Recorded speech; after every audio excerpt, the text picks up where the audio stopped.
एक बार भगवान गौतम बुद्ध कहीं जा रहे थे। चलते चलते शाम हो गई। वो गांव के ही बाहर एक पेड़ के पास रुक गए। तब तक पास के ही एक गांव के लोगों को पता चला कि भगवान बुद्ध हमारे गांव में आए हैं। गांव के सारे लोग भगवान बुद्ध को अपने अपने घर ले जाने के लिए उनके पास चल पड़े। चाहते थे भगवान बुद्ध उनके यहाँ रुके। सारे लोग उनके पास पहुंचकर उनसे प्रार्थना करने लगे कि आज शाम को आप मेरे यहाँ ही ठहरे तो आपकी कृपा होगी।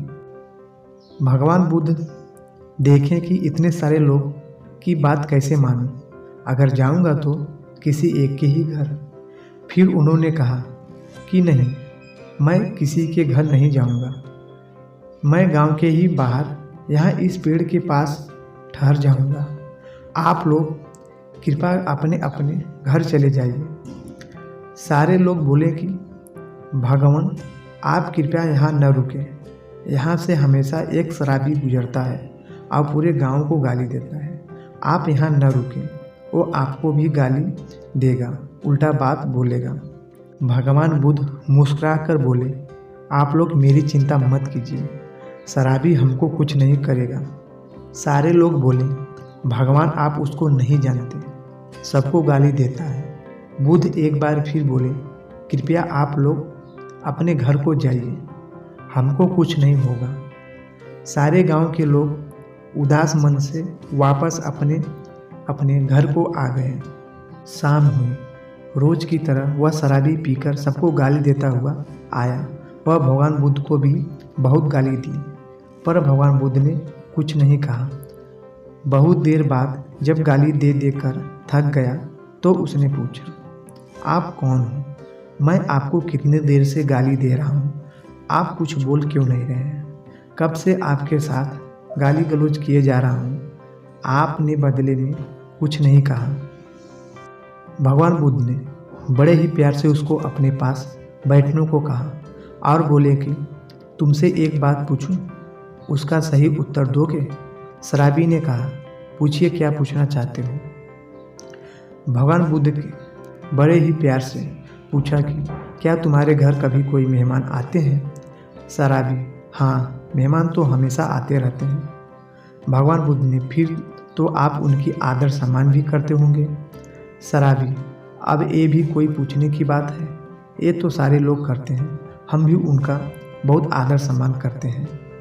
भगवान बुद्ध, उनके लिए घर में बहुत सारे पकवान, अच्छी अच्छी मिठाइयाँ भी बनते होंगे। शराबी, अब आप पागल हो गए हो, भला किसी के घर मेहमान आए और पकवान न बने, ये भी कोई बात है? जरूर बनता है। भगवान बुद्ध ने बड़े प्यार से कहा, उनको खाना खिलाने के बाद जो खाना बचता होगा उसे तो आप लोग ही खाते होंगे। शराबी, अब ये भी कोई पूछने की बात है? जो खाना बचता है उसको फेंकेंगे थोड़े ना, उसको हम लोग ही खा जाते हैं।